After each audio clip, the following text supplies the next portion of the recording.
Welcome everyone to What the Fiction, where we are covering the episode deep dives of Tale of the Nine Tails, the Korean drama that is currently showing. Tale of the Nine Tailed. And with me to cover all of these episode deep dives is Nat Fox. Hi. Yeah, I am Nat, Ashes for Foxes on Twitter, also the host of the Meta Machina podcast. And I'm here to discuss my favorite new, well, not my favorite new, but our favorite drama of the moment, I think. Mm-hmm. I'm I think enjoying it. yeah, I am too. I didn't have any expectations. My expectations were low, as always. But it really superseded them in the last four episodes. I think there's some moments that I didn't particularly get into, but overall, the show has me like really gravitating towards it and the characters. And yeah, I just really love Lee Ron, and I want nothing bad to happen to him. I think we're all in the same agreement here because the Yeah. perspective on things. I what is so fascinating is we knew we would love Wookiee is, Mm-hmm. the Oh role of yeah, his visuals Leon, are always but perfect. like how much Kim Bum has like just blown us away with his acting. Like he just straight up cries all the time. Like Oh yeah, it looks like he's in physical, emotional, and mental pain like all the yeah. time. He is just killing it from an acting perspective. It's He's so good to have stealing him the back. I show. know. Yeah. And like with that, like it's not just us that feels that way, because it was announced that there's going to be a set of mini-sodes that are going to come out Hmm. online, featuring like the characters of Lirong and Yuri, and I think it's going to be set before the show takes place. That's Um, the current opinion and assumption. yeah, so that's really exciting. They kind of only do that with shows that are getting very popular. Yeah.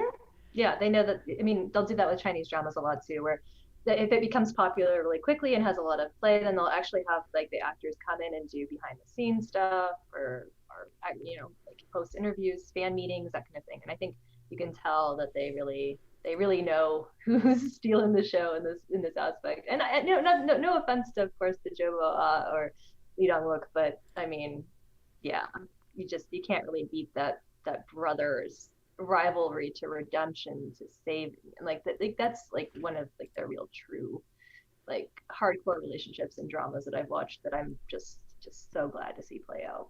Yeah, they're doing a very good job, and we're gonna do a sort of mid-season conversation near the end of the show after we've covered these episodes, because we are mid-season. We've passed through the mid-season. We know kind of what is being set up for the end of the season, and I think it's important to be like, okay, where are we at? What is this show? What are we Mm-hmm. getting? And what I'm super happy about is that there's a lot of forethought, at least in the episodes that we've seen, with Yeah. how they're building the plot and how they're building the character arcs and what's important. And they call back consistently, in appropriate ways that isn't confusing. And Yeah, what more can you want? Like, I tell a good know. story, tell emotionality, Well, and you it's so know? hit or miss with K dramas too, because like I think they actually just wrapped. They did some final filming, and I don't know what it was really for. Probably for the minisodes, but also just in general.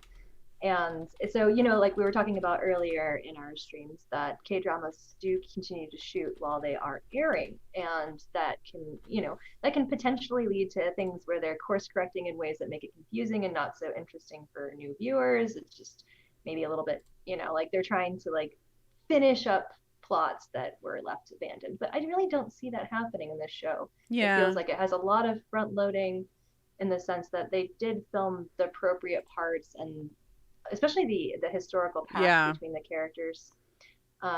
It really, it adds to the magic of the show and makes it more relatable and more interesting and less of a, your typical soap opera kind of format. So, And I'm absolutely loving this score and this soundtrack. It mm-hmm. seems like Lee Young and Jia have developed a new love theme very recently, and Mm-hmm. in the score, but everything feels like magical and mysterious, and like I'm really loving all the aspects of the show, and they use the computer animation and CGI appropriately. Hmm.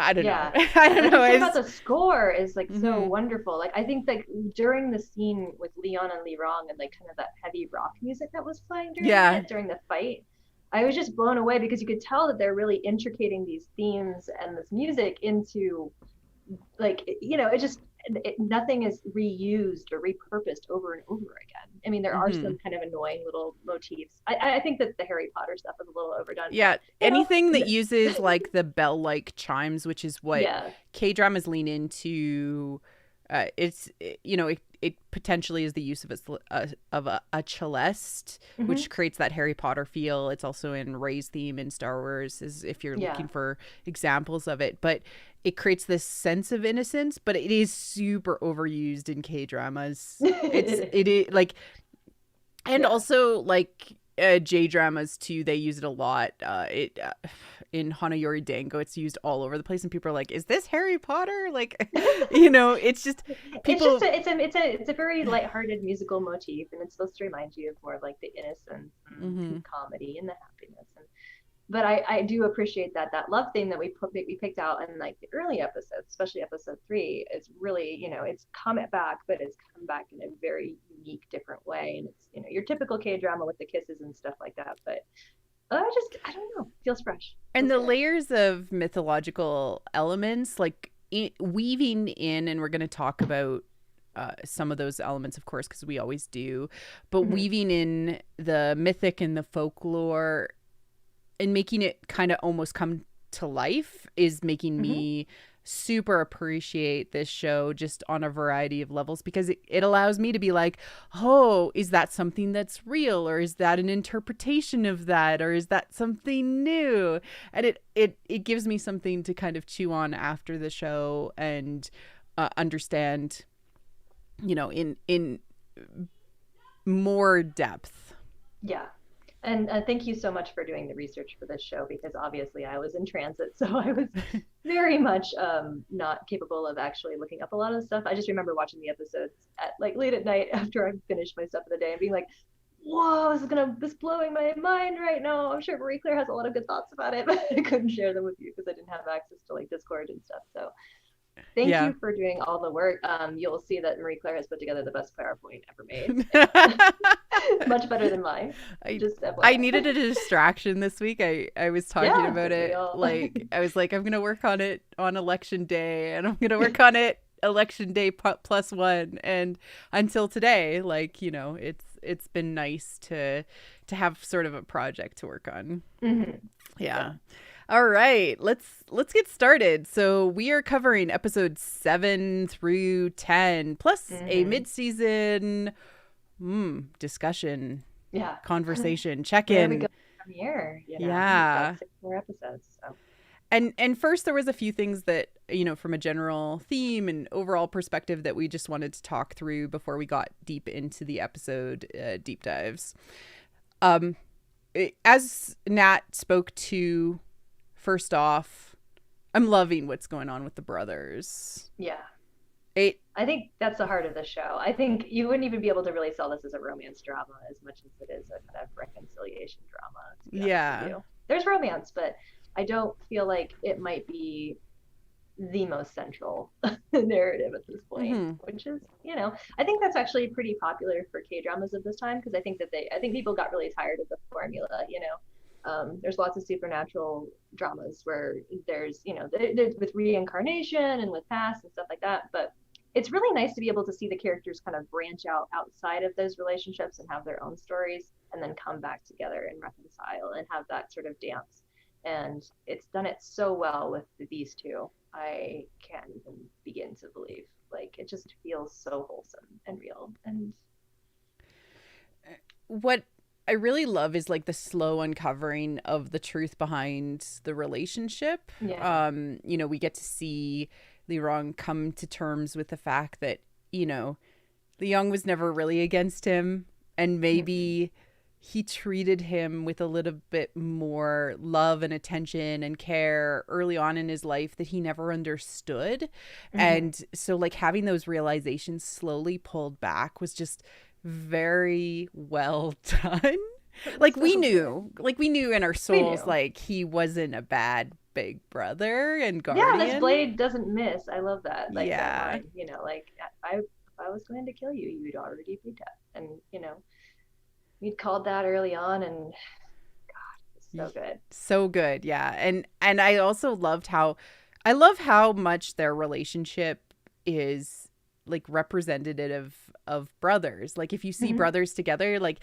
putting a smelly foot in one face, like he's like he's been going through puberty since the Joseon era. Like Calling him a bedwetter. bedwetter, So like mean. it's mean, but it's also kind of It's like brothers. with It's the love. reality, Yeah, Yeah. like there's nobody else to really call you out on your normal stuff. I mean, for everybody else, you present a different version of yourself. With family, you can't really hide that because when you've grown up together and seen each other in your most vulnerable positions, it's like, yeah, of course. And just the fact that Leon was like kind of he seems like he's a reluctant guardian, but it's very clear that he is not. He really he's invested a lot of time and love into his brother. Became sort Yeah. of a surrogate father for him. I don't even want to know what their father is like. I'm sure he's a jerk, Yeah.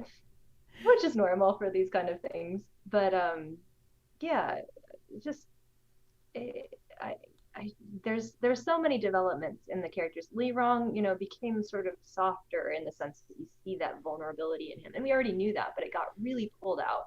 And what's nice is that in contrast, Leon's non in like vulnerability, his scary side, he's kind of like, I'm a god and I make judgments and I don't, I'm very clinical and rational about this. That came out in contrast, and that to me is one thing that we'll talk about in the show quite a bit because wow, was I count mark me down as scared and like Absolutely. And yeah, sorry. like where I think they're going with this is, you know, I think I think it's going to come to some sort of resolution where they save each other in some Mm-hmm. significant way and kind of heal that breach. I really like all the stuff that's presented about untying the knots of the fox's promise and stuff like that. That gives me a lot Mm-hmm. of hope for how he can get out of the deal that is now forcing his hand to hurt his brother. Yeah, we now know what those rings on the fingers mean. Mm-hmm. Obviously, we found out last episode.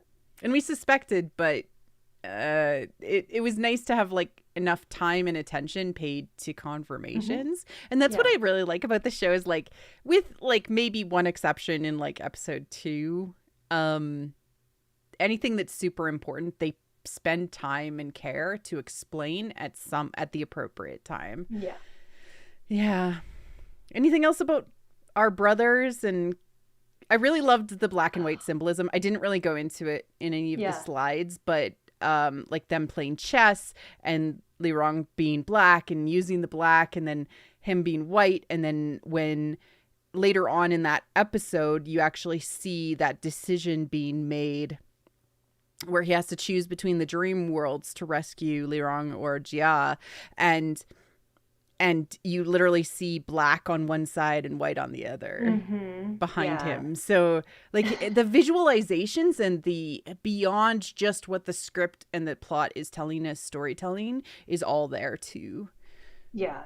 I really need to rewatch that episode because it meant a lot to me, but I didn't get a chance to. But like the idea of playing chess is so prevalent in like the genre, especially. We've talked about it. It comes up in every single one, and because Go is like the more advanced chess. Obviously, there is no way you can even load a computer to play it. Did you know that? It is the unpredictability flows with the game because of how many stones and how many spaces. So or corners, I should say. So yeah, like I love that concept. Like he is a god playing chess, as in Mm-hmm. that we forget sometimes because he is. Lee Dong Wook is just like it's overwhelming. You're just looking at Lee Dong Wook. You're not looking at and you're also thinking, oh, he's a fox. No, He's he's more than that. legitimately a god. And Yeah. I've brought up other examples from C dramas, especially of gods that are. I think all of the kind of male lead gods in those, they fall on those lines of having to make the tough decisions, and the responsibility falls on them. But not always knowing the outcome or understanding what's going to happen, but making the best decision for the people that they're protecting at the time. Like I'm watching The Bride of Haba because of the lead who's playing the water god, basically, and he's also in Startup, and I was like, I could use more of him while waiting for episodes. And it's very similar. Like he wants to be okay with breaking his responsibility and being responsible. He goes through like this 2-episode arc where he like is sad about being irresponsible. And he's like, but he's like, I just really, really want to be with you. Yeah. The choice between, your own desires over the desires of the people that you are sworn to protect or look out for. I mean, that's one of the bigger themes here. And I think it's good that they're, they're going layers deep. That's important for not only a romance, but just a general drama show. Like to be able to have that sort of, we understand that, this is not just cut and dry. These people are people and have, real desires, but also they're going to be conflicted in those desires. Because with a character like Leon, as the show has progressed, you've become more and more understanding that he actually is a planner. It didn't seem like that at the beginning, right? But he is a planner and he knows what he's doing, and he's out to get the Amugis. So what is he doing what is he doing? Yeah. We're finding out. Exactly. All right, so let's move on, and I'm just going to kind of cover these very briefly, just so people are aware. Samsara is the concept of going through the cycles of reincarnation, and living through that. And there's different stages of samsara, and it also refers to kind of the pains of living through each of those reincarnation cycles, and the different worlds or different stages of reincarnation that you might go through, and that very much relates to reincarnation. And because we have so many, you're repeating the past themes, you're repeating your former life's themes. But if you haven't fixed the original mistake, you're doomed to repeat the mistakes of the past. And that's what is really being underlined here, especially with a new episode titled Deja Vu, right? Yeah. We already have like the cycle of samsara. The doom to repeat the past is so heavy in this. And I think that's actually pretty smart to do it, because it really does relate to the idea of reincarnation and the cycle of karma. Absolutely. I noticed one superstition, which is you don't buy your significant other shoes because they will leave you. Yep. And that happened. Yeah. He bought her shoes, or he was about to buy her shoes, and then got the phone call. Yeah, don't buy shoes, Leon. You know better than this. He should pay attention. We had Mrs. Snail Bride confirmed. Yeah, her story about, I guess, her husband fell asleep and was eaten by a tiger in his nightmares. Yeah, exactly. But sad. I mean, at least, and I think that what we might find out is that the urban legends team lead is actually a reincarnation of her husband. Oh, that would be so great. Yeah, I think God. that's what they're doing, because it feels kind of like it just feels like very on the nose what they're doing with those two characters. Like he's so interested in her, and she's like, but I think that's what might happen with that. Agreed. We have hungry ghosts, which are a thing. You die because you were not hungry, and there's like so many stories of this. You die and you're hungry. Unfortunately, is a horrific but very, very prevalent part of the past. And so, yeah, legends about wanting to be able to consume again, right? And then there's also like the hungry ghost realm of samsara, which is a stage of reincarnation where you actually go through massive amounts of hunger and trying to be fulfilled. That's also a thing. Green juice lady. So We I finally got a name for her, but everybody still calls her Green Juice Lady online. So it's really funny. She'll just be Green Juice Lady for the rest of her. Yeah, I Well, she's already searched. gone, I but was trying to find her, yeah. but I think the point was she was made up because she's a forgotten myth. Hmm. You know, she's a forgotten folklore. She's a boogeyman, boogie woman type character who attacks you in your dreams, kind of like Freddy Krueger. Hmm. But um there isn't really a parallel that I could find very easily.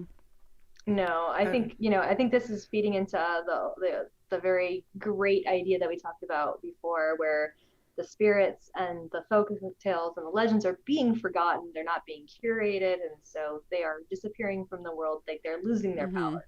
And they're Very, again, American Gods, Neil Gaiman-esque kind of thing. yeah, and the gods are getting angry about that, or at least Yeah. some of the figures are getting angry. And so there's this like we've talked about natural order, like you can't forget about the past because the past will get angry, and Hmm. like you have to understand the past and the future.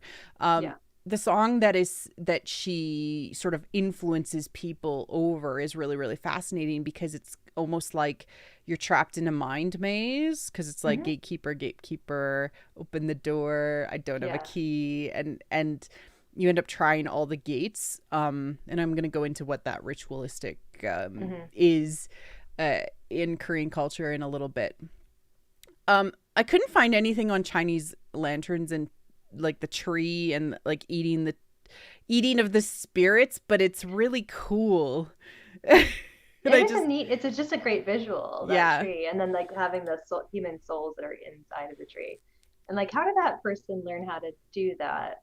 Um, yeah, I don't know. I don't know.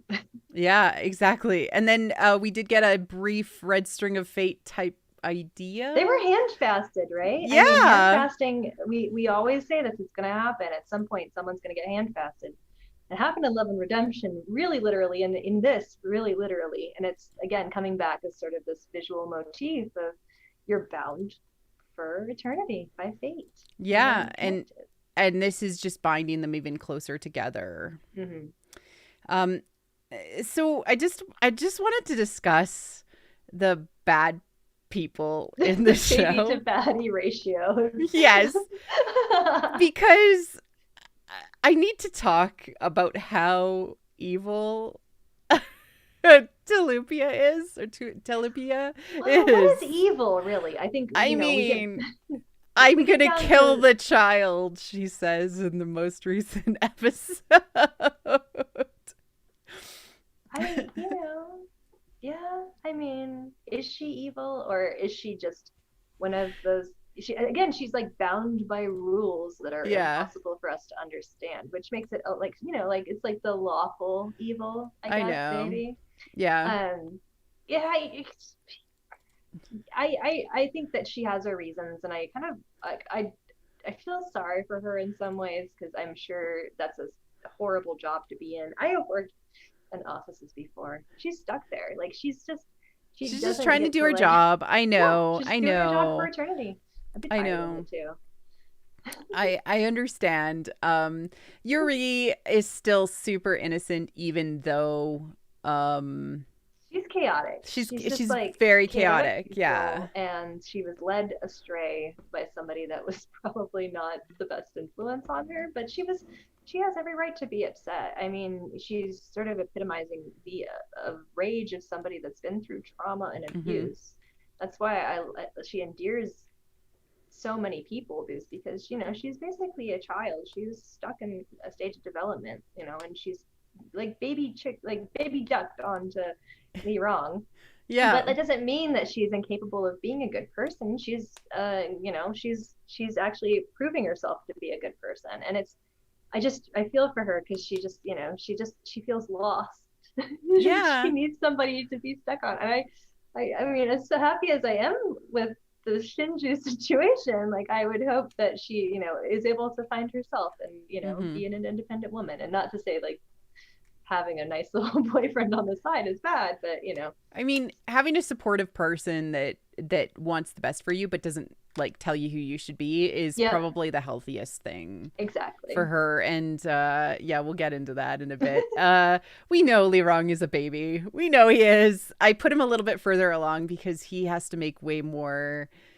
He has made more evil choices, of course. He has done a lot of bad things over 600 years, and not all the ones that we know about too. And I'm not saying I'm saying he hasn't done anything wrong in the very flippant sense, but he has something to atone for. And I think that we forget of redemption that most of the growth, like catharsis that comes out of that, is the idea of atonement. Mm-hmm. It's a reckoning for what is you've done wrong and how you can fix that. And I don't believe that there is ultimate atonement through death.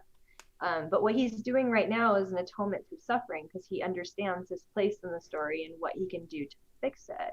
And I think that's in itself a pretty powerful thing. And he was already willing to die for his brother. He's been talking about wanting to die for a long time, and he wanted to. And take the plot won't let him. Yeah. And I will definitely. You're going to be very angry. Okay, this is the problem though. All of my comfort characters are dead. I mean, every single one of them. Natasha Romanoff, Ben Solo, Daenerys Targaryen. I don't know. Like I know what I'm doing. I'm hoping that he makes it out alive. I would be very happy because, like, part of who Leon is, I don't think that he could be happy if his brother died in any way. I don't think I think that that's actually part of the plot, is to show that reconciliation with his connection with his brother and to allow him to live and to be a successful guardian of his younger brother. I think that that's part of it. So I personally don't think that Leon can be happy. And even so, I want to give everybody listening a booster shot here. This is a story where we're dealing with the cycles of life and death, samsara, reincarnation. There is no true death except for to be really like banished from this world into another form of hell. I mean, even the evil spirits typically have a chance at returning to the world. So when we talk about people dying, it doesn't necessarily mean that they're gone, especially not characters that are so beloved and have so much unresolved, like, not allowing themselves to experience joy. Yeah, we saw that in Goblin as an example, right? Like he got out. Yeah, there's a way to get out of the cycle. And there's a direct reference to Goblin in these Dreamworld episodes with Leon roaming through this landscape. That was absolutely a callback to the autumn plains or I was trying to find a good shot of the Goblin like hell version so I could do the parallel, and I never did. But yeah, that's if you haven't seen it yet, then why are you watching this stream? no watch the stream and then turn it off and go watch Goblin. Go watch Goblin. TV CEO who has lived for a really long time. Oh, his number's up. He smells like a rotting corpse. He's evil. I mean, I put him at the other end. I mean, yes, but he is still the lackey of Imugi. It is very clear that he is, in many times, like when Leon shows up or when Imugi shows up, he is a bitch. Well, yeah. He has no power. That's what I'm saying, is like that's why I put him in the middle, is because anybody who is more he's just a human who has managed to trick the rules and live longer, and that's his evil. He uses others to like he's just a freaking neoliberal. Like, well, I mean, he's obviously a CEO and he's capitalist and he's very but he's that on like a meta mythic level, right? Like that's he uses others to advance himself, and that's evil, but it's not. Hey, I can destroy the city evil. I have all of I am fundamental evil, like Imugi is. Yeah. You're right. And how fundamental evil is Imugi anyway? We don't know. I mean, he wants a bride. Who doesn't want a bride? I mean, who doesn't want a bride? It's hard to read that person.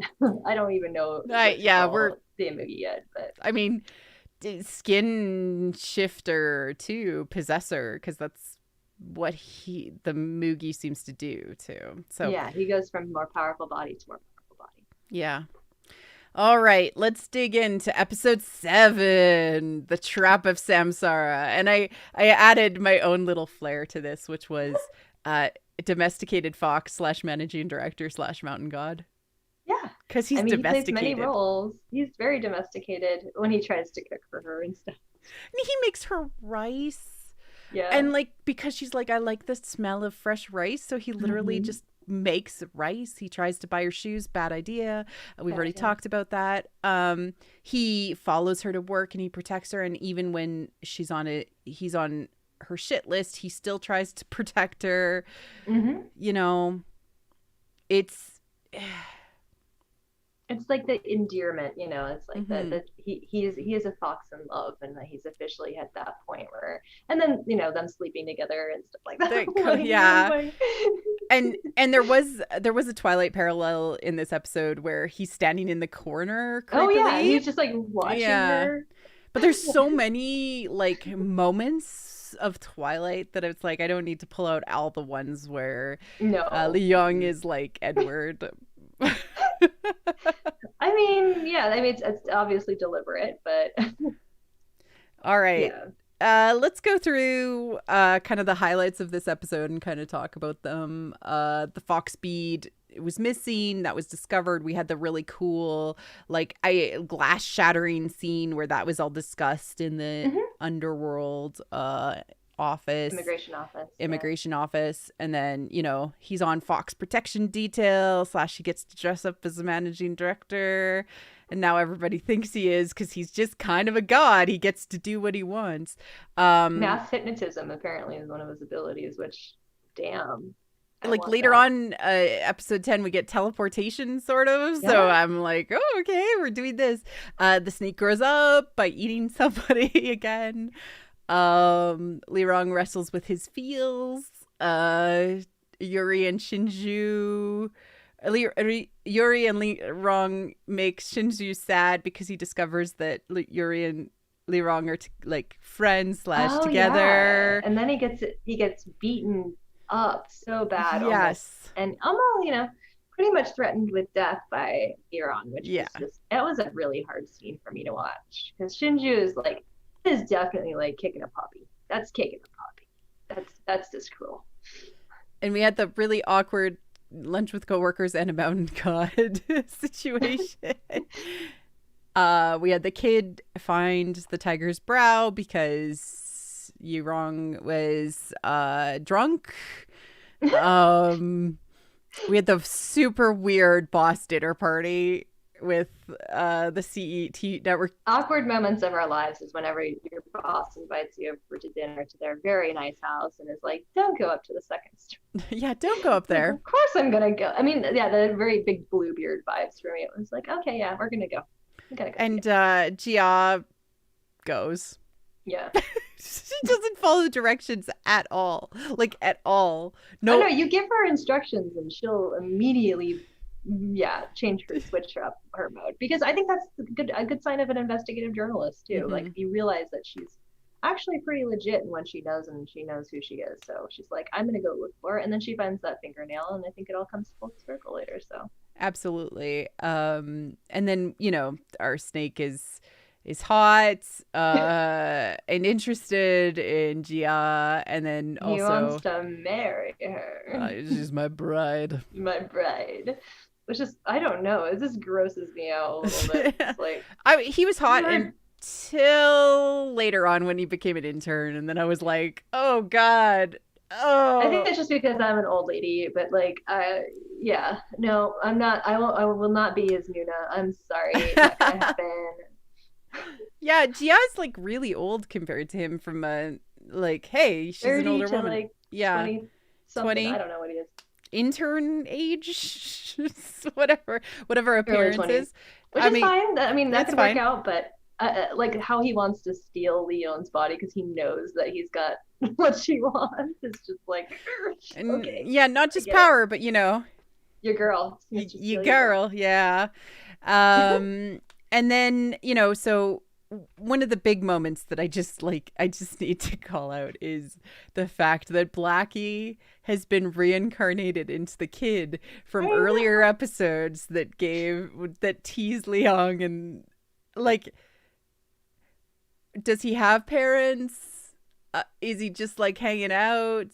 But he seems to It's just find them, which is random interesting. feral kid that finds both Leon and Lee Rong. Oh, he's so cute. And he's also in The King Eternal Monarch. He Yeah. played the younger version of Wudo Huan's character. So like, like that face is associated with a lot of good feelings. And then he comes back, and then you see that he's just this little puppy. He's a puppy. Oh my god. It's Oh, there is something that's being said about this show on a kind of meta level to say with both the titles of the episodes and how it's playing out, that like if you screw up the past, you are doomed to repeat it mm-hmm. in Yeah. some way. So I actually wouldn't be surprised if we see him again. I hope he does not get hurt or is in danger. And I'm sure Lee Rong will probably save him because he can now. And he like Just don't. I don't he even took want him to for think about this. food. Like he already feels responsible for him too. Yeah. Yeah. More and more humanizing moments. I when I saw that he had like gotten hot, instantly I thought of this meme with Ralph Wiggum going, "I'm in danger. I'm in danger." Because one of my favorite storytelling like structures for bad guys is when they're like, "Ah, I'm evil, and now you are my bride." I love Dark Union Yeah, we so talked about this. much. We grew up with like Swan Lake and like other ones where you have this weird relationship. I mean, a lot of our friends online typically kind of gravitate towards that dynamic, right? Mm-hmm. The villain and the heroine that has, and then the hero that comes to save them. And And you gets see in the that in way a of the villain's plots, exactly. And And like, if you're into like monster husbands, you're usually into like the ugly villain guy that's misunderstood on some level.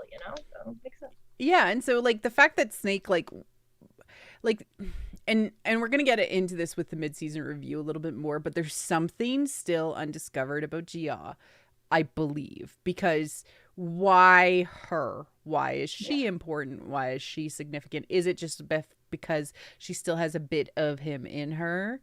I mean, Like, that's been proven, but at the same token, but there's again, we something talked. else, I think. There's something else. There has to be, especially around her parents and the fact that she was the weird child. Yeah, yeah, exactly.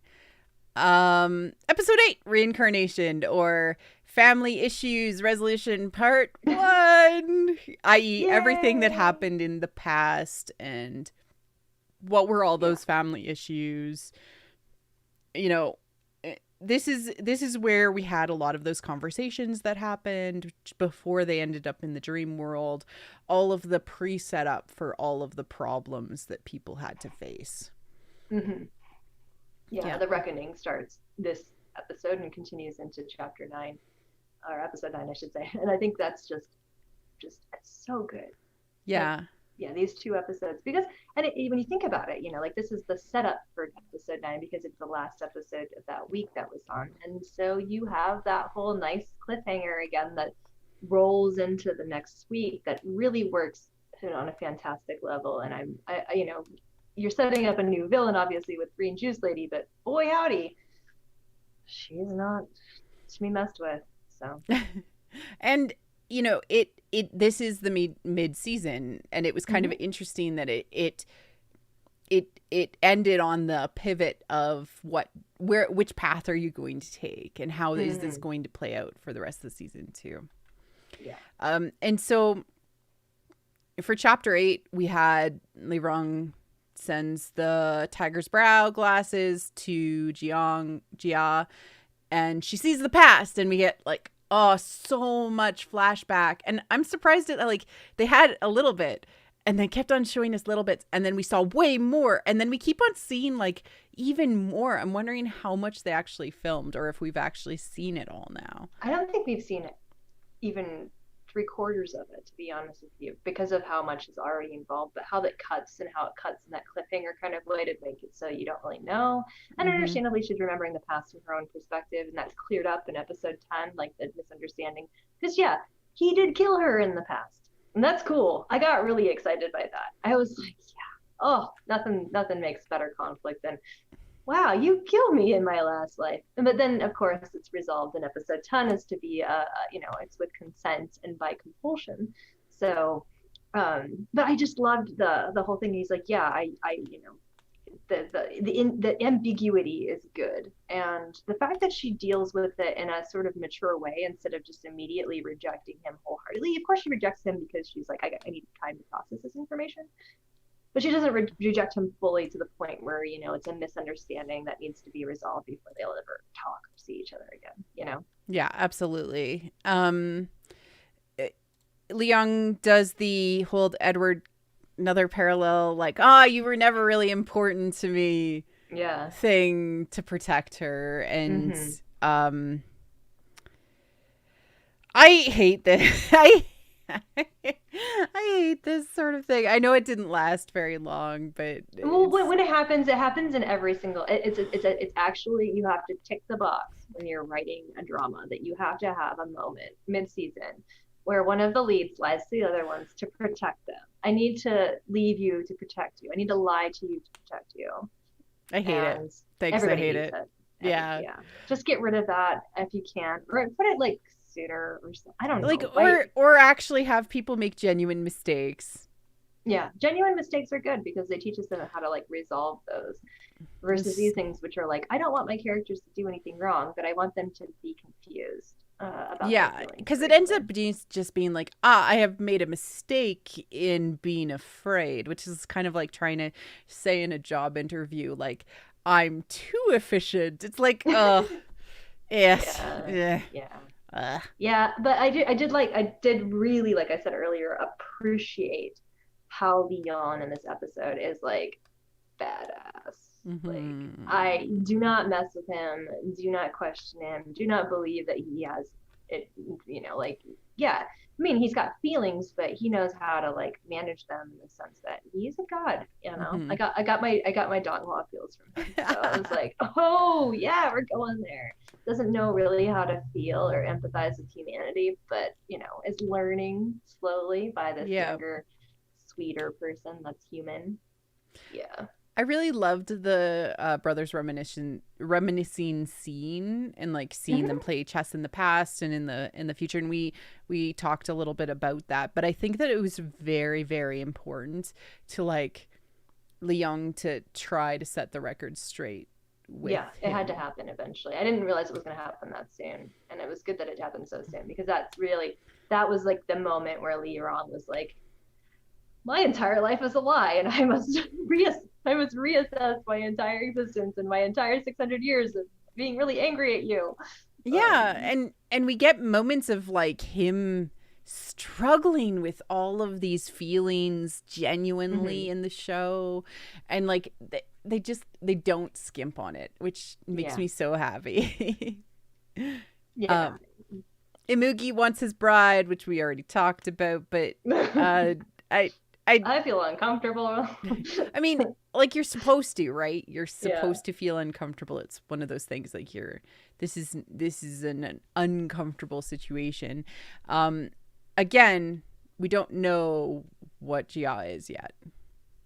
Yeah, I think that's important to note, is that we know that she has part of the Imugi in her and that she's been possessed in the past, but she has to have another dimension to her from her birth that we haven't really discovered yet. And I'm looking forward to that, because again, we really want the conflict to lie not in her just letting her body be a vessel, but in being in control in her own way, and like who is the real Jia.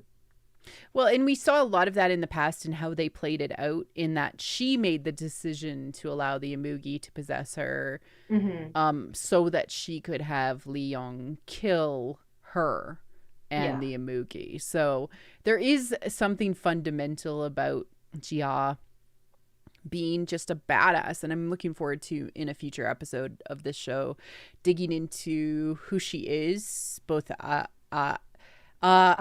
And Yeah, yeah, because I think that that's really, really important that it is within her to make that sacrificial move. Um, but I still think that there's something else about Gia, you there know? is. Absolutely. Yeah. And she is a very separate person than even though that they do have those similarities. I think in this lifetime Gia is a lot less. She's a lot more realistic. She's very cynical.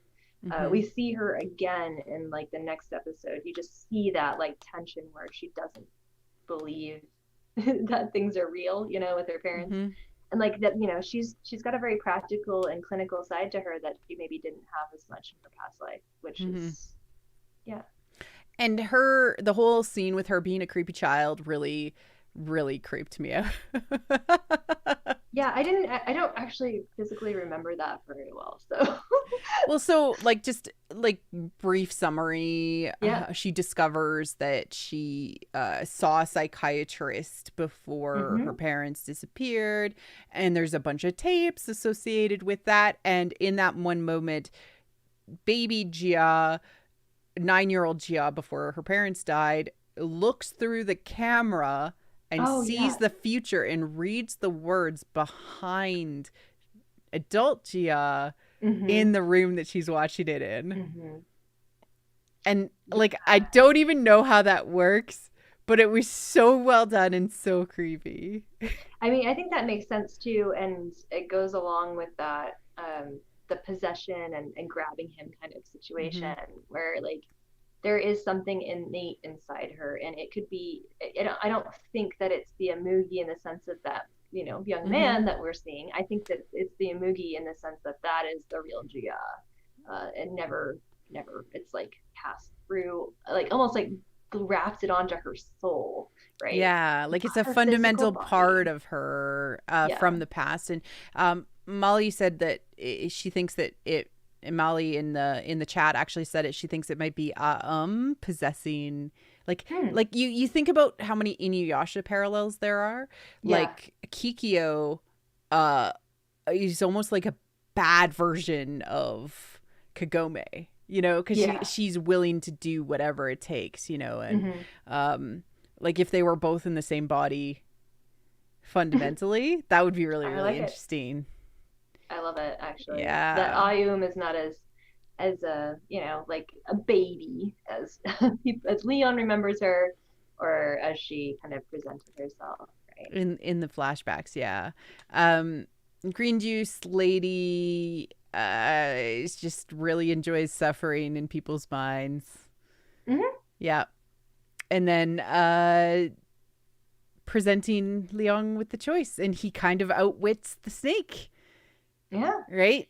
I mean, he'll say later that he went in to because he went through the wrong door, but we know he didn't go through the wrong door because he also went in there on purpose and to travel through and to, you know, basically he knew that if he was in there, then he would have to, they would have to, he could find the snake or at least the Mm-hmm. influencer. Yeah, and also like Trick, because he knew how important Gia was Yeah. to the snake, so it's like, yeah, she'll be fine. Hmm. Yeah, he won't hurt her. All right. Chapter 9, The Spirit of Slide, Darkness. by the way. I was a little like, I'm not dead. I'm just resting my eyes, because he pulls the whole, you know, I'm dead or a near death gag, because he's smart, right? Like He's smart. that's the Yeah. thing. And also like, you know, Ibuki's like, he called my bluff, and it's like, I'll kill him for sure. There's just like this evil conversation.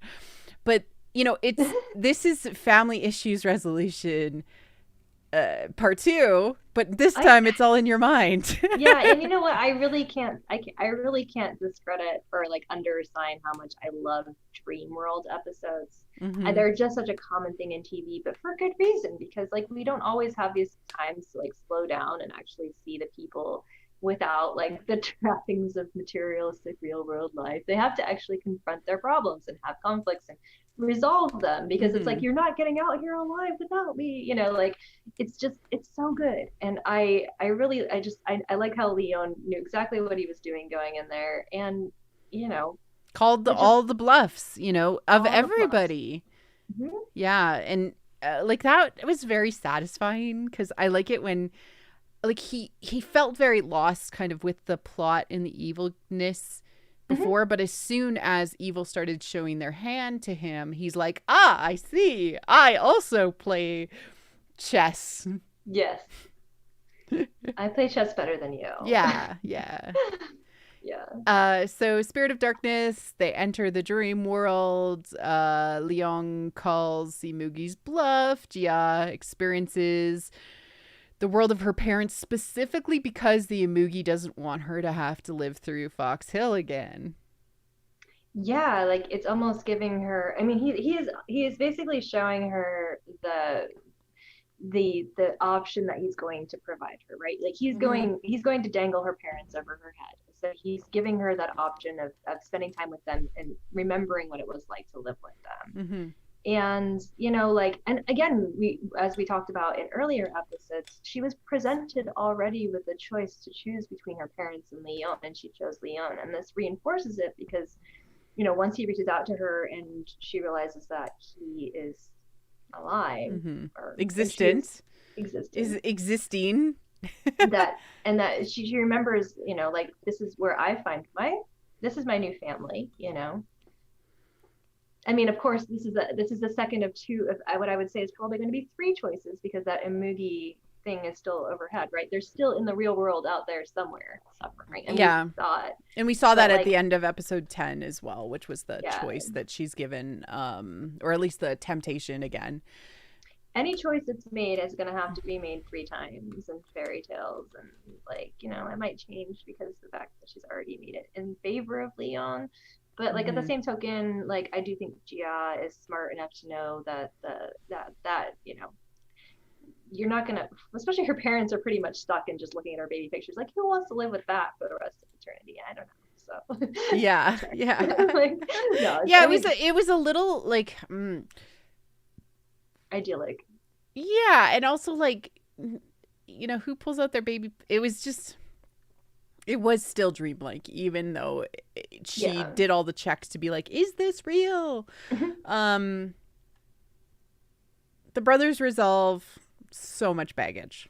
Yeah, it was the unloading and offloading of baggage, and that whole scene, from start to finish, when it starts with them talking, and my blade doesn't miss, like, again, I love that line, it's so Yeah. good. And his just his he's like coming to terms with it, and then the ghost attack again, and Leon making a huge effort. I mean, even if it was a theatric that he was pulling on his brother, because he was like, I'm gonna survive anyway.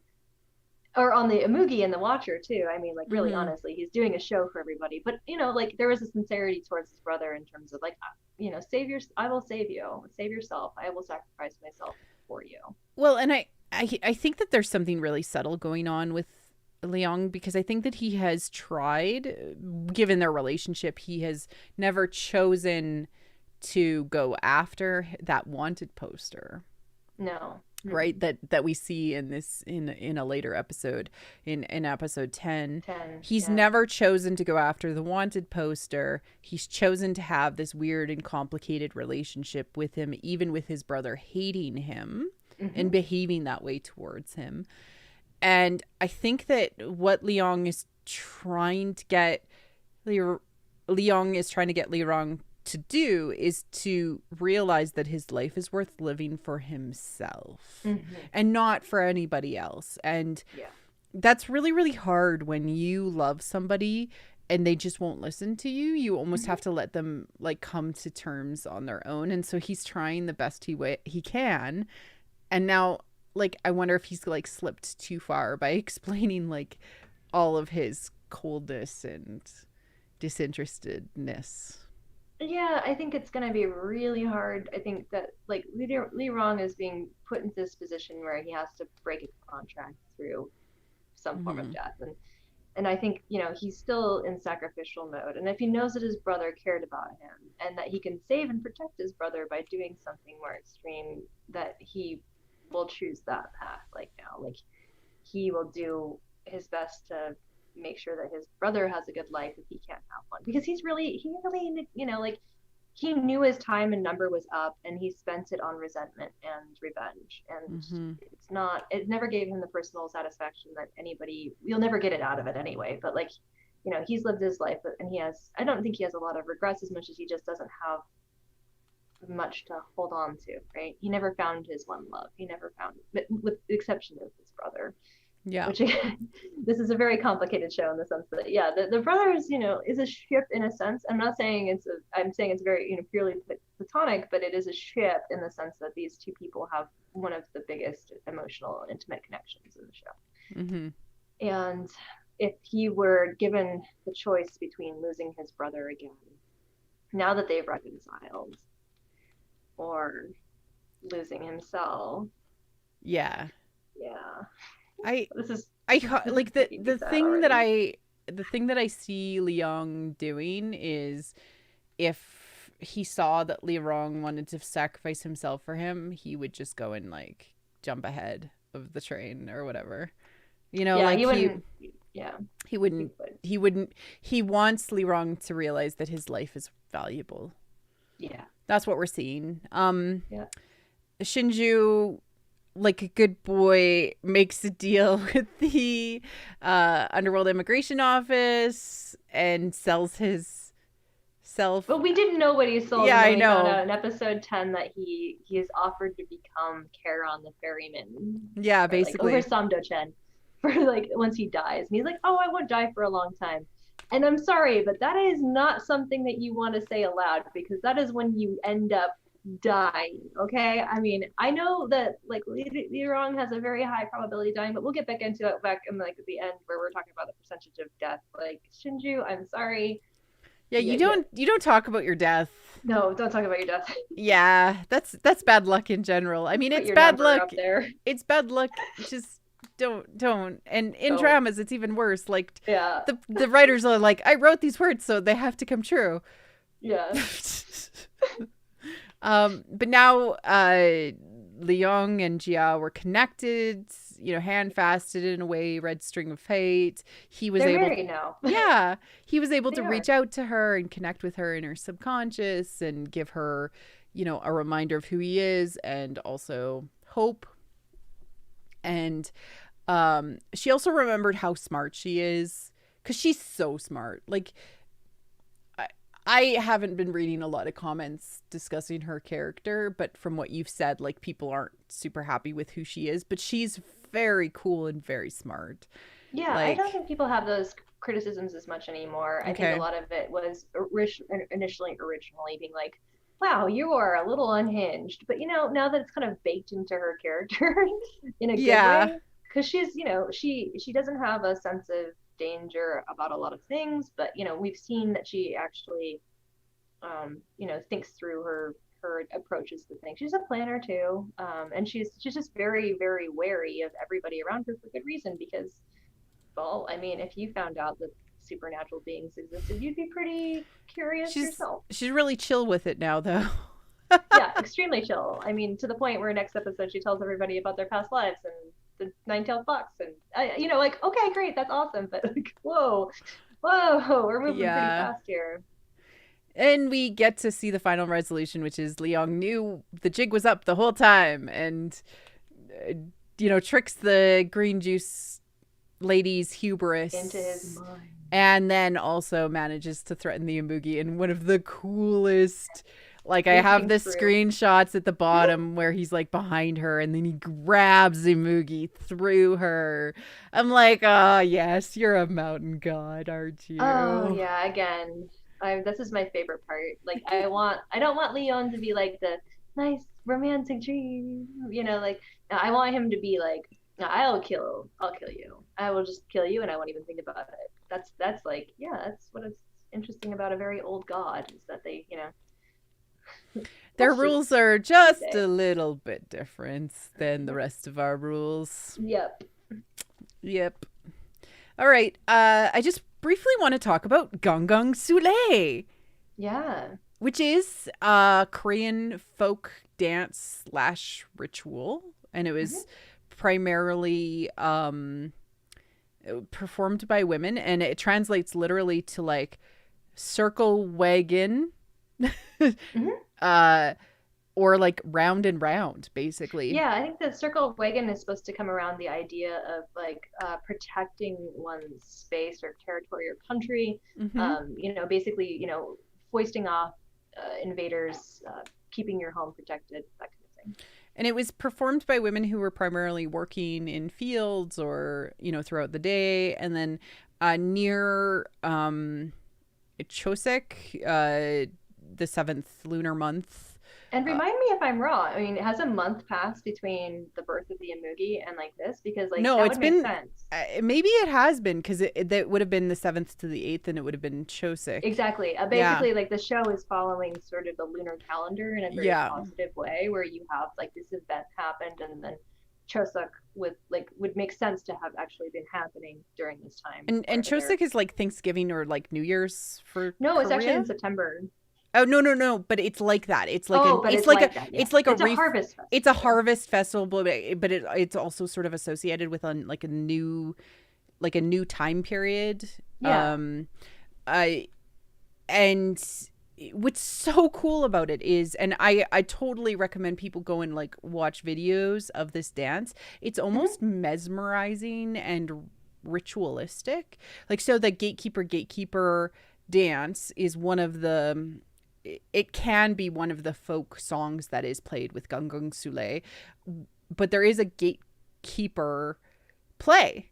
And so Hmm. they go through these sets of different plays, which end up being folk dance related. And two people will end up creating a gate, and like the rest of the people will go through it and sing about what's happening in it. And the whole point of this ritual is to kind of cast off the past, Yeah. right? And guess what happens in the dream world? Casting off the past. Casting off the past Perfect. and working through the issues and trying to get out of the mind trap that you have been previously in. That's so cool. Yeah. Like, oh, Good job, writers. good We're very proud of job. you. I did want to point out that the village guardian actually is also considered to be a gatekeeper, Uh and huh. many times that they would be considered to be a person that would guard a specific corner of a large city. And Hmm. um, I'm wondering if this might come in like four important people from the mythological world will end up helping protect the city or the thing, gathering of Yeah. allies, right? So The like Avengers moment we've talked about. yeah, like Yeah, we will the see them I again. just get this feeling like Moonbear, the magister or whatever, There's magistrate. three other gods. Yeah, the other gods that are around, like Snail Bride, etc. I'm just, it kind of, it feels like foreshadowing, It even is. though I It don't really absolutely is. understand all of the things involved, but it felt significant and I loved it. And it was just a couple of lines talking about Gungun Sule, and it's like, Yeah. oh, I love this show. Yeah. No, I mean, this is important. The fact that, like, again, it's like it's finding your allies, and they will be, the people from the PD office will definitely come into play, obviously, as the human side of things, because Hmm. they're allies now. They understand the world, or at least they almost do. I don't know if the director does yet, but, he's going to marry a mythological woman. We know this for sure. Uh, so getting the mythological creatures that we've seen in the past to come back, or and Hmm. to because they need to be in charge of their own defense as well. The Amugi is not there to help them. I mean, it seems like it, but if they find out that he is there to manipulate them or use them in any way, it would be good for them to be able to oust him out, not just the humans. Yeah, it should, and many times we'll see like humans and mythological creatures working together, right? Because Mm-hmm. that's a transcendent moment to say we're working past our differences Yeah. to have a better future. Mm-hmm. All right, episode 10, Deja Vu. And I always love it when the show uses the title of the show in, so I had to take a screenshot of that, which is like, I don't know if I know, I hope I know all, or no, I don't know if I know everything about the tale of the nine-tailed. It's Yeah. just like, I love That's a it. good story. It's good. She's learning it. She's part of it. um and this falls under the haven't we done this before? Can we change it this time category, Yeah. right? Because that's what Yeah. this is all And about. ultimately, it's like, yeah, that we find out that the change that is like one will have to die by the other's hand in some way. And, like, obviously, this already happened in the sense that she compelled him to kill her when she was, possessed by the Amugi. We knew that would happen. Mm-hmm. You can see that it really did hurt him. Obviously, we already know it really hurt him because he went to hell immediately to stop her from crossing over into the cycle, Mm-hmm. or like make that deal to have her reincarnated. Um, Again, she might not have been planned to be reincarnated because she was tainted by the Amugi. Mm-hmm. She might have tried to protect him and the world, right? Yeah, Mm-hmm. and bringing that back might have been on Leon himself for doing that, and that's why Yeah, him his and Philippa own have a his own problem. mistake. That's So always it. Like you create your own your own problem. enemy. Yeah. Yeah. So chapter 10, I pulled a couple of like really amazing lines. Mm-hmm. Um, I really love that Lee Rung sneaks into the underworld immigration office and she's like, "You fox punks!" Like, oh, Every day, every day. every day it's one of you, and that's also a very common theme with these two, the Lee Yeah. brothers. Like everybody freaking is done with them.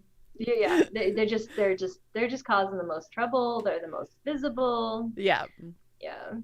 I also loved how Lee Young was just like, ah, look at it outside. It's a good day to torture somebody. Yeah, and that again, that goes into my like, this is the reason why I cannot help but stan, even though he hasn't really been able to do so much or have so much romance. But like, he's a hitman. Mm-hmm. He's effectively a bounty hunter slash hitman slash torturer slash cleaner. Like, Yeah. he's not a good person. He's a dark assassin character, and boy, do I love that. So it's nice to see he's just like so nonchalant about it. I really love that Imugi's like, I'm just going to show up at her workplace and like integrate myself into her life, because it was like the most obvious, like she was already kind of She's prepared already for like, it. huh, huh, Yeah. who Like are she you? well, and she was also like, somebody close to me Mm-hmm. is related to the Imugi. She already was like on the suspect, trying to narrow down the suspects, and he shows up and she's like, Now here we go. "Who Yeah, you?" because he thinks he's tricking her, and I'm sure she's just already figured it out. Mm-hmm. Which is like, I mean, which is good for her because, like, I mean, she stabbed her parents like within 5 minutes of talking to them, like No. her non-parents, I should say, but like, and that she almost repeated that in the dream worlds, and it's just like, yeah, no, that's her personality. She I doesn't think trust, she mistrusts and then trusts. So I love it when people like, underestimate women, and then women are oh like, yeah, me "Psh." too. Yeah. Yeah. Uh, Oh, one thing I want to add about his name now, we can call him Tidy. Terry, But yeah, or yeah, like Terry in some Terry. translations. Yeah, Yeah. Terry. So apparently, like the director of the show goes, "Oh, like Terrius," and I was like, "What's Terrius?" And it's like My Secret Terrius was a 2018 like romantic sort of almost thriller, like political or show about a woman whose husband dies because he got involved in the conspiracy, and then she lives next door to like a former National Intelligence Services agent, secret agent name. His secret agent name was Terrius. So this is like a nod to like he's undercover and not, Oh, and he's coming in to like steal your girl again. Like, oh, I that's see what you cute. did there. I like that. That's Yeah. good. I like it. We get the full history of and Leong, we think. Mm-hmm. All is forgiven. Yeah. No, I doubt it. I'm sure there's. I mean, it's great to learn that she compelled him to kill her. I would be like fine if he would have just killed her, but I'm problematic that way.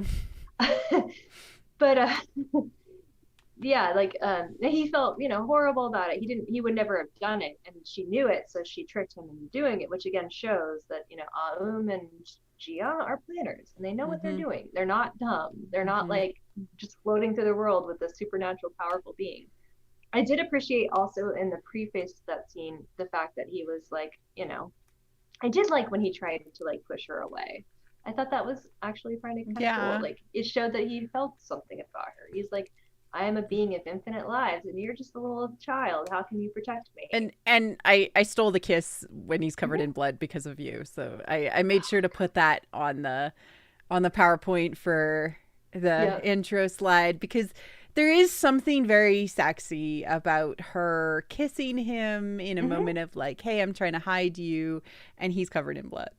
Yeah. I mean, he's vulnerable, he's weak, and she took advantage of that situation. But she also saved his life, and I think there's some actual symbolism around her sort of veiling him. Mm-hmm. I don't remember what he is exactly, but it's kind of just a really neat image where she, She hides him. yeah, I can protect you, you dumbass. Yeah, and I'm gonna get into that later when we talk about mid-season because I think that that's so fundamental to her character. Like Yeah, she wants to be his equal in that he needs her too. yeah, You know, it's not just that one-sided god human mm-hmm. relationship, and that's such a common theme in so many Asian dramas with a power imbalance. Um, we'll get there. Fire rings, we understand what those mean because they really, really laid it out in Oh this yeah, episode. They yeah. told us, oh yeah, all the rules of the fire rings. I'm just really happy that this show cares enough to explain stuff, you know, like Same. and like and it's at the right time, even though they hinted at it earlier on in the show. Yeah, it's like reinforcement because you do need that week to week to a Mm-hmm. certain degree. Li Rung is sick, and then he takes a Chinese lantern soul into his body because he knows he needs. Did he really though? He was looking healthier after I guess we don't I know. don't know. I don't think he took it. I think that because he's gone through his break, his redemption start, like or middle or whatever, I have no he's idea. officially on the path, and I don't think that he can I consume a I human think we're soul. supposed to assume he did. We were supposed to assume he did, but I Yeah. will guarantee you, Natasha's All right. fifth approval here, writing wise, not gonna have taken it, Okay. and he's Okay. dying. I believe you. Yeah, he's Boo! I dying. don't want him to die. I No. know, but like, I don't know. Ugh. Okay. The We mummy. we got some amazing Yuri Leong hangout Oh, time. yeah, but It we was so officially caught awkward. like, cheers to you. Our baby fox has had awkward virgin. Hey, no, no, no. That's later. That's later. That's later. But Leong and Yuri hung out Oh, I'm so and sorry. That's discussed totally different. this. I jumped the gun because I was so excited. I know, but but they hang out, and like he's like he doesn't have any ice cream. Like what kind of savage is he? Like, and That Yuri's was just really like, can you adorable. just leave already? I like how she was so upset that he took like the buckwheat noodles. He's like, "Those are for my master. You should get out of here." She was like, I like how she was just like, "I know who you are, and I don't like you. Go away." uh, So cute. Urban Legends team is recruited. And then we get the Imugi intern Terry. Yeah. Um, the when he showed up as an intern, I was like, nope, I can't find you hot anymore. I'm He sorry. looks like a baby boy, and he's I wearing those like, he know. just looks like no, Yeah, it was a honey. weird. You're not gonna seduce her that way. She doesn't want a son. She Yeah, she wants wants a man. she wants a daddy. She wants a daddy. Sorry. Yeah, your age is right, but your look is just off. Like, Yeah. Try harder, my friend. You're not gonna get that way. yeah. Okay, baby fox interlude. They're now a family with Anastasia the puppy. Yeah, sorry, I Plus, jumped the plus, gun. plus, plus, plus. Yeah. Jia realizes that the network CEO is connected to the mummy and then goes and confronts the network CEO and who's just like, hey, yeah, I got your Hey, look at parents. my forehead. I've got this on it. Oh yeah. He's just like, And Leong at the end confronts the Imugi and we have the cool teleporty scene. yeah. All right, couple of key points. We had another Twilight parallel. You can Because read minds. except for For Gia. Gia's. Why? It's the Moogie in her, I think. Or Ah, is it something else? I don't know. I'm It's really hard to it tell. like again, if it is going full Twilight, it's because there's something special about Gia, right? Because Hmm. that's what we discover about Bella in Twilight is that she was built this way. It was something special about her. She already sort of had a superpower, but she didn't know it, and it came out when she became a vampire, where she was able to use this Yes. nullifying effect on So to be able to protect what would people. be the most appropriate parallel to this? She becomes a supernatural being, and Yeah, then she becomes a protector.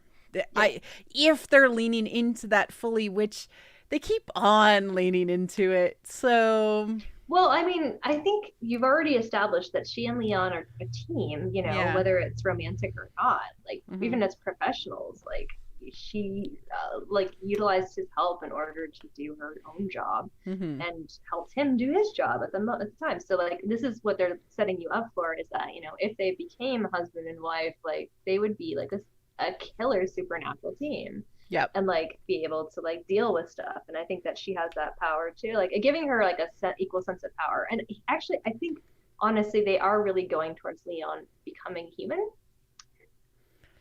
I mean, like they've hinted at that, yeah. Yeah, so it would make But sense if she ascended and he. they've also hinted at that he might experience eternal punishment or take on a more responsible role in the natural order of things. Oh well, become god of whatever, Death right? or Death.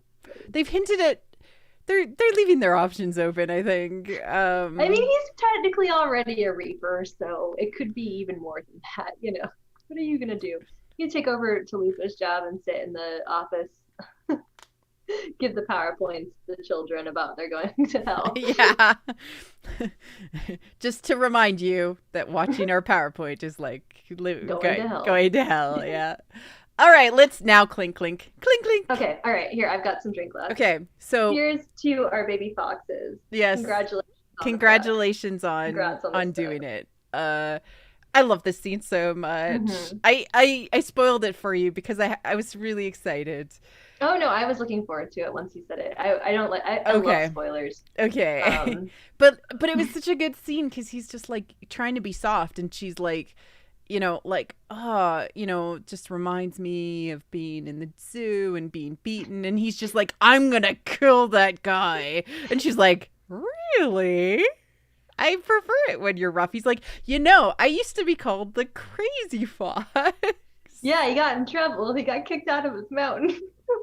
I like the very small flash that they have of him in ancient dress, like with his face all bloody and like beat like Hiding burned, behind Leon. hiding behind Leon. He was like, "Can you help me out of this situation? I think I got into too big." And then I decided that Leon was my person. Now I cook and clean for him and wash his underwear. Like I just love that. But like I like that he's the crazy fox. He's like he hasn't really let it out in ages. He's been very good. He's been And good for 600 years. yeah, and then they fade to black Mm-hmm. because she's like, And let's just skip the dating part. yeah, I mean, she's also, a little drunk, a little depressed, and possibly losing her master. And Yeah. but I think it was wholesome and healthy and good. And Mm-hmm. the puppy was very excited. Or something was excited. I never know if those puppy noises are supposed to be the foxes or supposed to be the. I mean, like it's very Anastasia. confusing because they don't know what foxes sound like. So I don't know what foxes sound like in this. But yeah. I'm very proud of them. we're And very I just, happy. We're happy that when anybody hooks up in an Yeah. Asian drama, we're like, whoa! Yeah! of course. I mean, it's like set the fireworks off because that don't happen very often. No, it's like so rare. full confirmation that they've had sex. It's like The hopefully question next episode they don't like record scratch and go to them like they aren't going to be like super awkward after. I don't think so because like he's totally like oh no, he loves her. he loves her, Yeah. and I think that she's certainly like into him enough to show up and like seek comfort. So I don't know. Yeah, and he'll have an opportunity to protect her in a way that like she'll admire, or vice versa. She might even don't sacrifice yourself for anybody, Yuri. You deserve better. But you know, like there'll be some really good moments between them. I think I mean, one of the best parts of the show is, like I said, we got so sad because we didn't really get any secondary relationships in a couple of the dramas that we watched. It was just like we don't have time for it. We focus on the first couples. But when you have Mm-hmm. a really good secondary couple, it really bolsters the show in a positive way because it allows you to breathe, but you also are interested in what's happening with these two, and you feel emotionally invested in them. And they And like use the time that they have with these characters so so well. strategically. And Yeah. yeah, it's like 3 minutes an episode, or even like just a little bit more than that, this one. Um, but they've used it so well that we believe the journey that they have already been on, even though it's been a small one. Mm-hmm. Yeah, it rounds it out quite good. The fox promise, the promise of a fox is now unbreakable, but Mm-hmm. potentially could be untied. Yeah, it's just about contract law, right? I think Mally put it in the comments in our chat, but I Mm-hmm. really want to reinforce this that contracts in a fairy tale terms are like meant to be broken by loophole.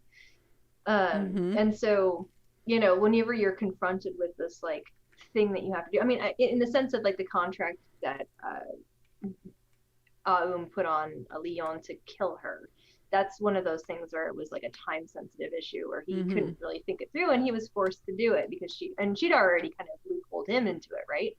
So now we Mm-hmm. have this thing where it's like, yes, bring me Leon's body so that the Imugi can possess it theoretically. Yeah. But we don't really know the terms of that or like how it can think. He went to find out how to break it, and you know, like okay, I could die to break it, which I think he's probably gravitated towards. Well, But and that's where I think like the like you said, like lawful evil nature of Tilupia yeah, is just like she doesn't want people to understand the rules enough to break them. They are the rules. yeah, Whereas, law actually has a lot of gray, and that's where you negotiate. negotiation. Yeah, Yeah. And absolutely. that's what his like it, the gatekeeper's husband is saying, the gatekeeper's saying. Yeah, yeah. I mean, I think that's important. Like he's been around her and the kind of the underworld's administration for long enough, but isn't really like necessarily a driver or instigator of it. He's, you know, I think he's responsible for like gardening in Yeah. hell, the tree or something like that. I don't remember exactly, but like, you know, his role is important because he balances and softens out this like more tough, you know, law is law character. And Mm-hmm. it was good to see him have those interactions. I was so sad to see him like he's He's like so he brought his sad. wife flowers. And she was just like so mean to him. I know. I I think, had you I know, added the broken heart to the relationship map for yeah, I them. think that's important. And I don't think that necessarily means that they'll split up, but I do think that Chalupa needs to take a vacation. And Mm-hmm. I really hope that's what's going to happen here. And I don't know who's going to take her job, but you Exactly. know, but So yeah, like mid-season. Oh, sorry. Finish your thought. no, that's perfect. Mid season, how are we doing? How are we doing? uh, We've I'm watched doing 10 of the 16.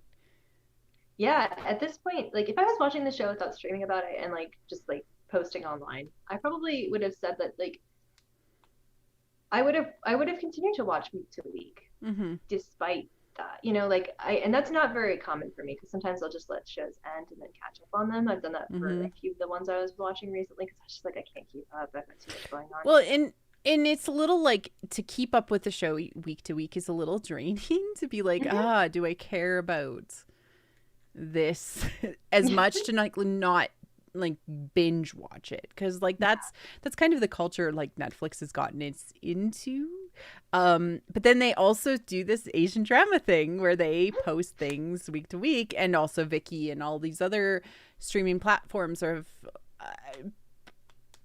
but I would definitely watch this show. I'm Yeah, really enjoying it.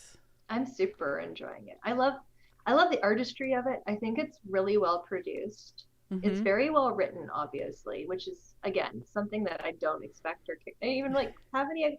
I don't want to trash dramas, but like, when you try to like show a drama to somebody that's not a drama watcher, you do have to get past certain hangups around sort of like these scripted productions that we Mm-hmm. do in the West. So having something that's a little bit more tongue in cheek, a little bit more self-aware, a little bit Mm-hmm. more open to having some of these sort of dramatic moments. We didn't even talk about the kiss in the rain. No, we didn't. I Um, skipped past it. Sorry. the I had the pics. purest I of had the drama picture of moments. it, but that was And in the rain coming down when the sun was happening yeah. because It the was such a fox good relief. got It was married. The oh fox got yeah. married. You're right. The fox got married. You're right. You're right. I I, didn't even I I bring was it up. having my like little scream effect. I was in my own head watching it. I was like, this is so cheesy, but I love it. It is what I come to dramas for. I want the 500 shots of them kissing in the rain, her grabbing his face, The drop oh, of the umbrella the because umbrella, hands were because they're busy. getting wet. Yeah. Sorry. Yeah. And Anyway, then they started co-sleeping at his house after that. oh yeah, she's in his bed now for sure. Yeah. I don't know. I think in K drama terms they have not yet, No. but That's not they are obvious. going Yeah. to. They're yeah. They are absolutely on the track for it. We got early kisses. We got this. We got separation and return, which is what happened there. There will be more separations and returns, more conflict, Mhm. more, and like as we said, more antagonism and conflict between Leon and Gia, because that one that happened recently about you killed me in the past was resolved without a lot of tension, Mhm. and I think they did that on purpose because they knew that wasn't the actual I pivotal think the moment. actual conflict is she's got monster in her. She's a She monster. is monster.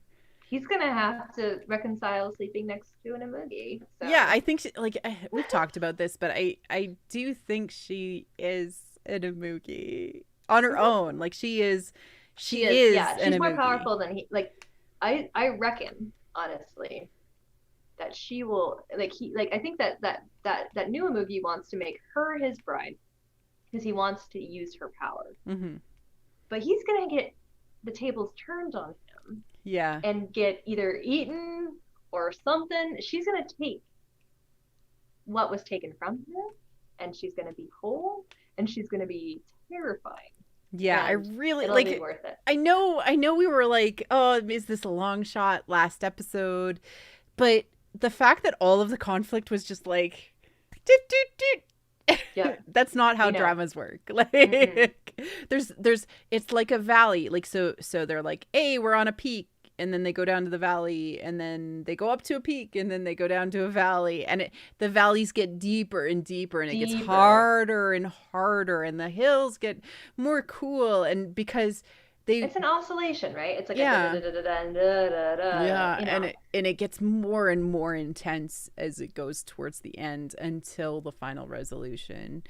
Yeah. Yeah, yeah. Episodes 12 to 13 would be dark times, and someone will die.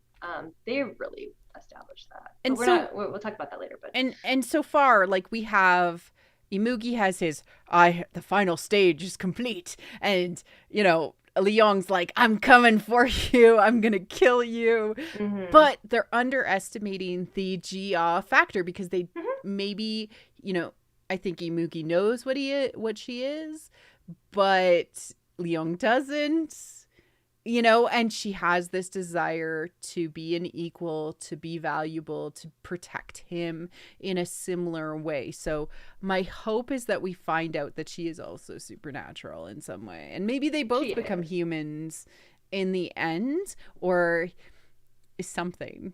We'll see. I'm Well, excited. see, I am good with either outcome. Like if they end up becoming human and having a real human life, because I think that's what Gia like actually kind of It's her desire to wants. have normalcy with her Mm-hmm. parents, and I think the perfect outcome for her would be to have Leong in that life. Yeah, to not only have her Mm-hmm. parents, to become the parents that you never had. I think a lot of times when we see orphans in stories, it's like, yeah, you want a family, but Mm-hmm. you understand and value how important that is because you've observed other people experiencing it. So it's Mm-hmm. not wrong for you to want that for yourself, you know. Mm-hmm. Yeah. Um, and then because there was so much talk about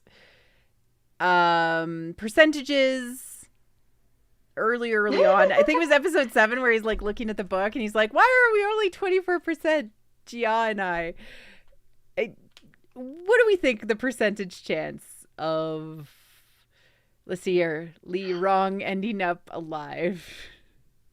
Okay. I mean, off the top of my head, I would say it's about. I'm horrible at predicting things too. Actually, take all of my predictions, reverse them, and they'll probably be true. Because I'm cursed that way. Lee Rong is definitely going to die, but not in a way that is undoable.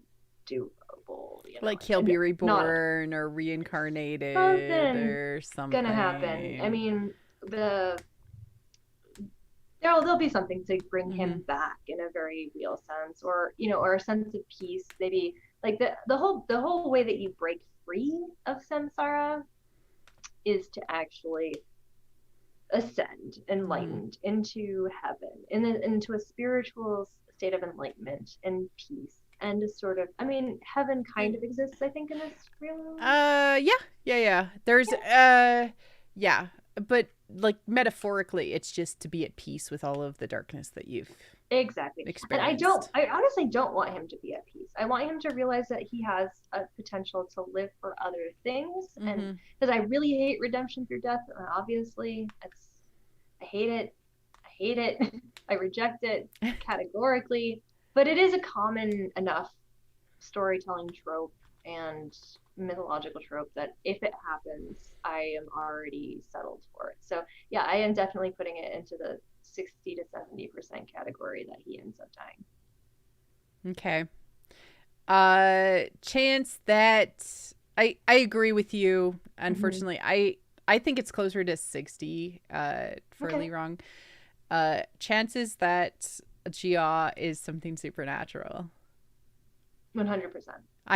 I also like 100%. I agree with you. There's just so much. Your Dark Union theory was already on, so like, we're going there, girl. Yeah. Any other percentages that you're like, let's make some predictions based on this?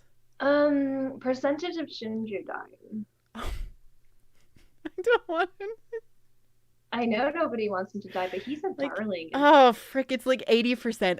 I hate the world. That or Yuri, Yeah, like one of them. Like they don't like secondary couples like being happy, and I hate the world. It's like I'm worse to say, but it's the procreate and die trope too. I hate it. He could have had a baby box this episode and then end up dying. I hate it so much. I hate it. We don't like this trope. And everybody listening, if you're writing a book or if you're writing a show, if you have two characters get together and then one of them dies, especially the guy, and then the girl's left pregnant, it is overused, and it's not good. We want more representation for fathers, and just don't do it.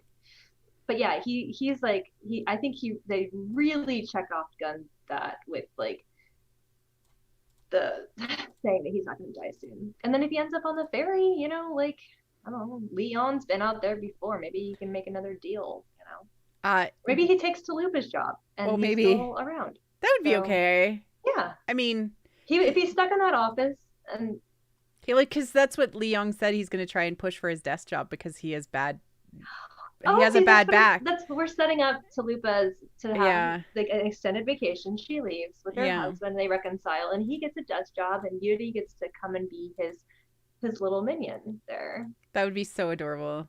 Okay, I can settle for that. Okay. Yeah. We've worked it out in our brains. We've worked it out. To this, that there's going to be some sort of massive administration change in the Underworld administration. I mean, if that theory is correct, then that theory is absolutely correct. I think it's 50-50 at this point, just because we haven't had a lot more like, hey, there's problems in it. I think Talupa is ready to retire. I think the whole thing about her being older and just, even though that's just a physical representation of her spiritual sense, like, she's done. She's tired. Yeah. I agree. And I think that her husband wants a chance to know her without her responsibilities. Yeah, Yeah. yeah. All right, let's just take a quick look at the relationship chart and where we're at. Do we know who that missing box is yet? I need to really learn Hangul, but let me just Google Translate it real quick. I'm pretty sure I can figure it out. We haven't filled that in yet. I do think it was. I don't know if it was supposed to be the detective or not, but yeah, like, or it could be the director of the PD, although it would usually show up in the Oh, urban like the settings. I don't know. CEO? Mm-hmm. Yeah, it's something. So, we really Maybe help haven't guide. we've really only had intensification of relationships Mm-hmm. in the show. Um we really haven't had too many breaking aparts except for Telepia and Huyong Mm-hmm. Uyong. I think I'm pronouncing that correct. I apologize. But basically, the underworld office has like been slipping apart, and that's their conflict, right? So Yeah. we're hoping that they'll have some sort of resolution by the end. Um, it. I mean, if we get a fox baby out of this, where people survive, I will just be so happy. Yeah. I want everybody to be happy and whole and healthy and sane. And it's just hard because it's like you want the stakes are higher in this kind of drama, and even in just like modern dramas, sometimes there's just stuff will come out of left wing and it'll be a little intense, Mm-hmm. left field. Left field, yeah. um, where it's just like, I mean, I've watched dramas where they like a kind of a beloved character is, or just somebody that's kind of a minor character is just off three Mm-hmm. episodes from the end in a very disastrous effect, just to bring drama to this, but also to bring the people together, because Mm-hmm. you do kind of want that, like the tragedy or fear or sudden death brings people together, and it sounds horrible, but like, yeah, it's you got to up the stakes. It's a high stakes drama. I don't know about you. Did you get anything out of like next week's preview that made any kind of sense, like in terms of what's going to happen? No. Those previews actually I found are including stuff from later episodes past the one that they're previewing. Yeah. So just FYI, they can be really confusing. This one has like Lirong fighting with Leon, like attacking him. I think. Yeah, and he said I want to live or something like that. So like what happens if you don't do the fox's promise? I think that you're physically incapable of not doing it. Yeah. I think that that's actually like the There's a supernatural. physical compulsion aspect to Yeah, it that yeah. we haven't really talked about, but it's there obviously because like the claws Mm-hmm. and you know, Yeah. it was so good. Yeah. I just want Leon to like rip my heart out with his kitsune claws or whatever they are. Well, they looked. Gumiho claws. Yeah, they looked like Inuyasha's claws too. Like there's more Yeah. Inuyasha in that. Oh, that is there. Yeah. I'm I'm just like here for it. Like I Mm-hmm. don't know how much more new mythological stuff we're going to get. Like I feel like they're kind of settling and like they've introduced a lot of elements to let us know about the world. Um but we might get one or two like new mythological creatures, but I don't know that we're going to get a ton because I think they're going to focus on the resolution of the major mythological people and characters that they have already introduced. Yeah, they set that really well up with the mummy because I thought for a second there that was like a lead into a new monster of the week, but it turned out to be the monster of the show. The Amugi had Yeah. drained her of life and then they'd stuck her in this basement. The placement of it was just so weird. I was like, what is that thing is going on here? But like, yeah, I think that they're gonna continue to cycle down into like, okay, we've established our characters, we've established our world, we've established these secondary characters. Now it's time to get into the meat of it. We already have been in the meat of it with the whole Dream World episode. I mean, don't think you can get more personal than that. But now we see really when people are put under pressure, how do they crack? Because there's going to be some true cracking going on. And I'm just really excited to see Gia. I think she's going to be responsible for killing the Amugi, and it's not going to be fun. And it's going to lead to her being more scary than I think Leon expected. Yeah. Like, I think, not all sunshine and rainbows anymore. We're going to turn the tables on this because it has been sunshine and rainbows up till now. yeah, I agree with you. I think that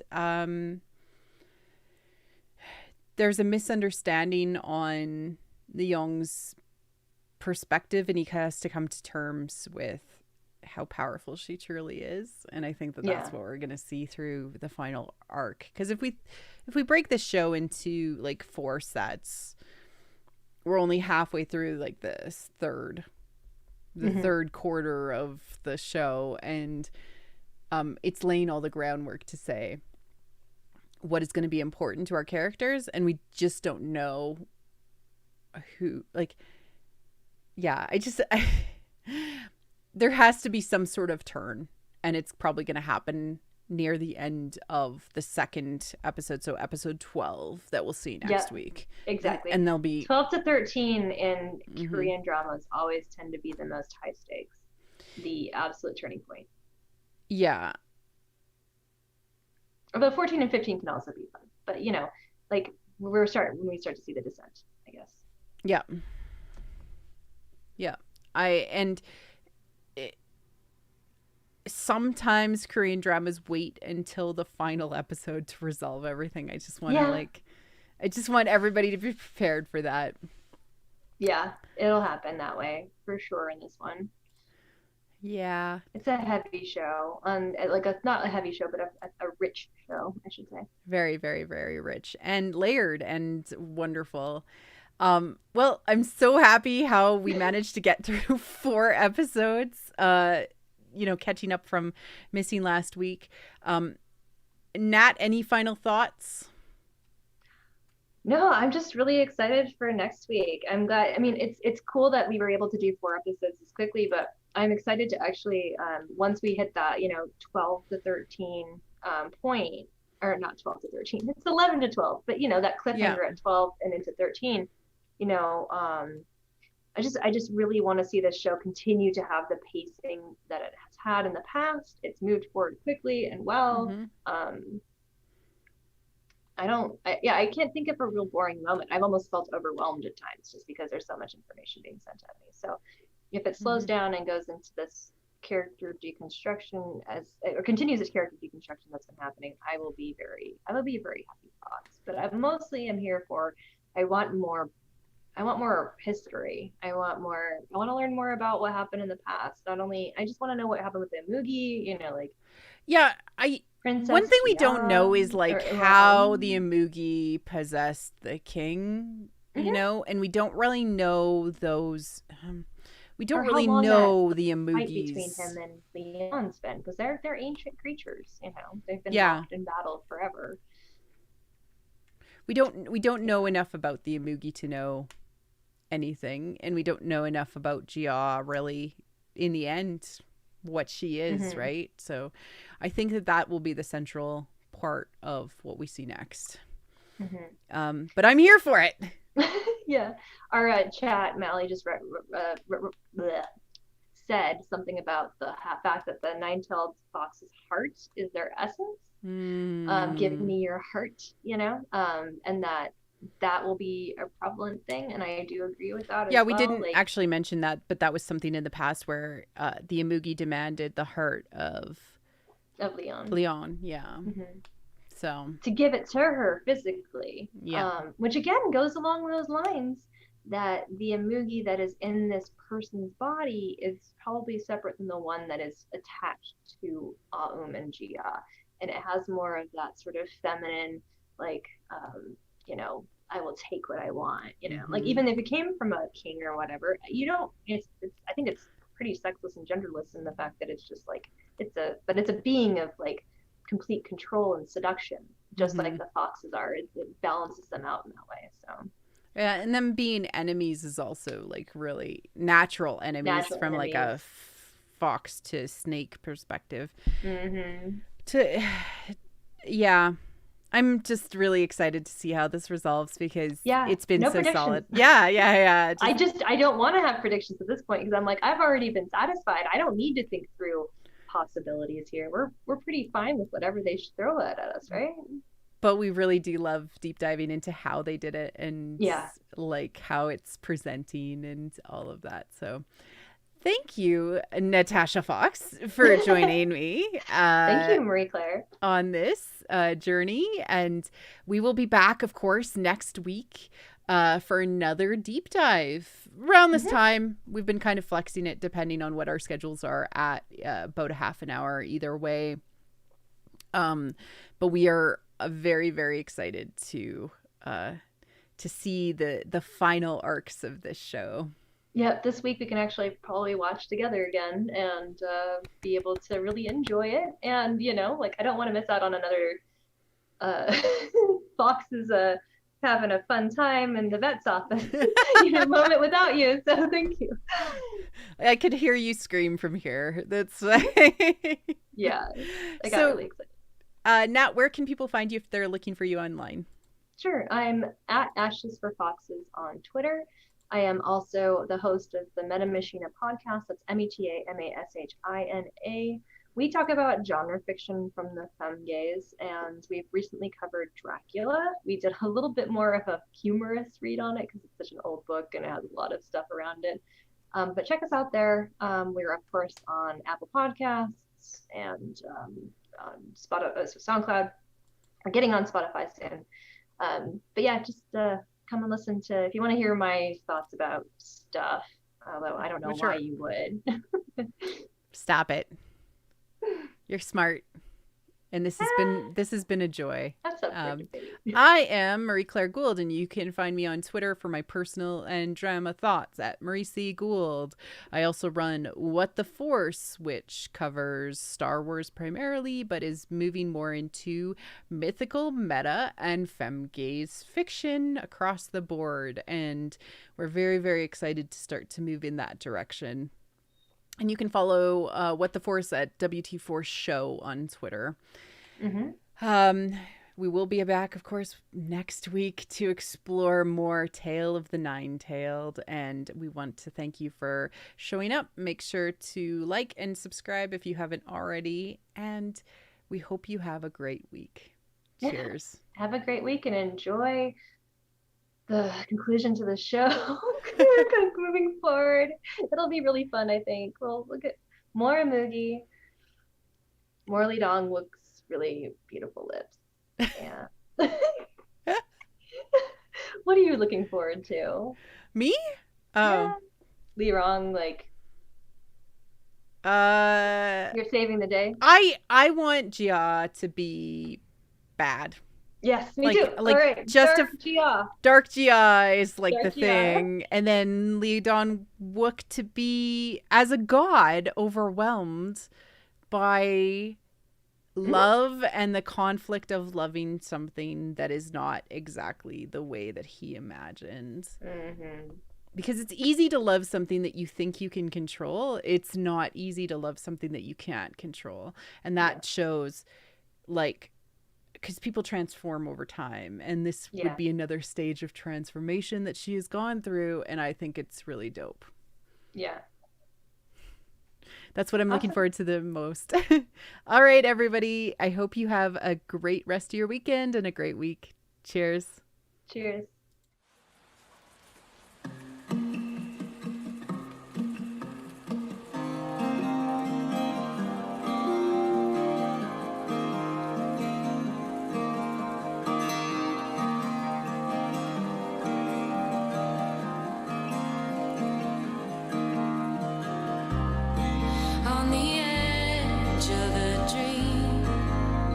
Two souls meet in the place.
quiet sighs and